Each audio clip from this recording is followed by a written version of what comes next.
Begin Self-Publishing, episode number 44. When should you go with a traditional publisher? Interested in self-publishing but don't know where to start? Want to get your book onto Amazon? Want to hold your paperback book in your hands? Learn how on the Begin Self-Publishing podcast with your host, Tim Lewis.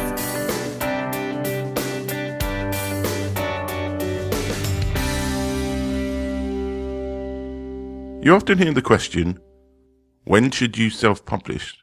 But I almost think we're getting to the point now where the question should be, when should you go with a traditional publisher? That's what I'm going to attempt to answer today. There are still quite a few valid reasons to go with a traditional publisher. Certainly one of the big 5 publishers. And I'm going to try and list them, in my opinion, what those are. The first option is if you've got no money or no access to money and no following, then in many ways, going for a traditional publisher is not a bad way to go. They don't ask you for any cash to actually do editing or cover design.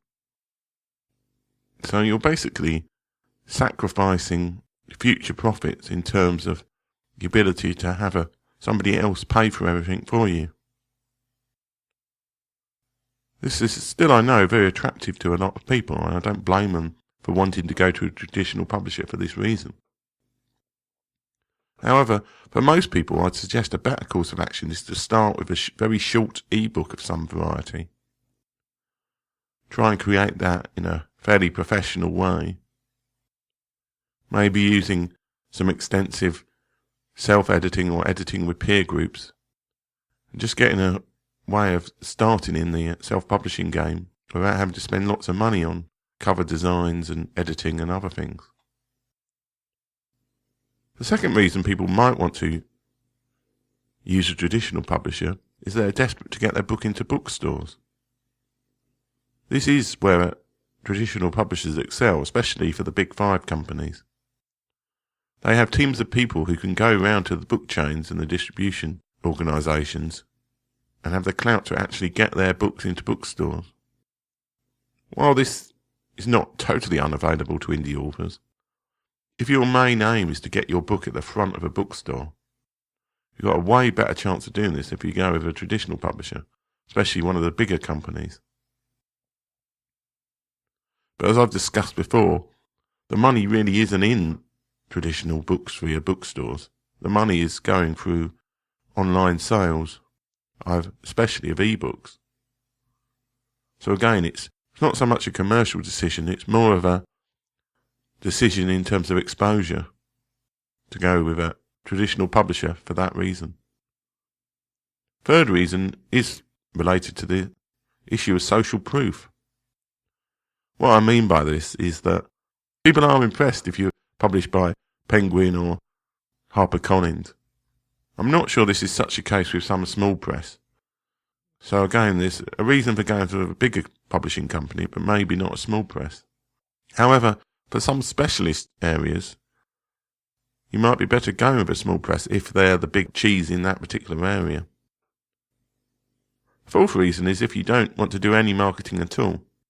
Now obviously you can self-publish and not do any marketing at all, which some people might accuse me of doing in the recent past. Now, I certainly wouldn't tell the publisher that you don't want to do any marketing at all. You've got a much better chance of success with your book if you don't want to do any marketing whatsoever if you go with a traditional publisher. They should at least have somebody in there who has some skill at marketing. However, you do need to be aware that most of their experience is likely to be in terms of marketing to people buying books for bookstores, not necessarily the final customers. So if you don't do any marketing, it's highly likely that your book will end up in a bookstore for a couple of weeks and then end up in a big slush pile of unbought books at the back of the bookshop and then shipped back to your publisher, and they can just either sell very cheaply or destroy. You're not likely to get a second deal with a bookseller unless you're very lucky and somehow by coincidence your book takes off. Which, whatever some people say, this does actually happen to some people. They do no marketing, and then for whatever reason their book takes off. It's the right book at the right time. I think you've probably got about as much chance of expecting to win the lottery as this happening to you if you're prepared to do no marketing whatsoever. The last reason is that you hate self-publishing. Some people do for whatever reason. They associate self-publishing with low-quality books and with flooding the market with lots of books.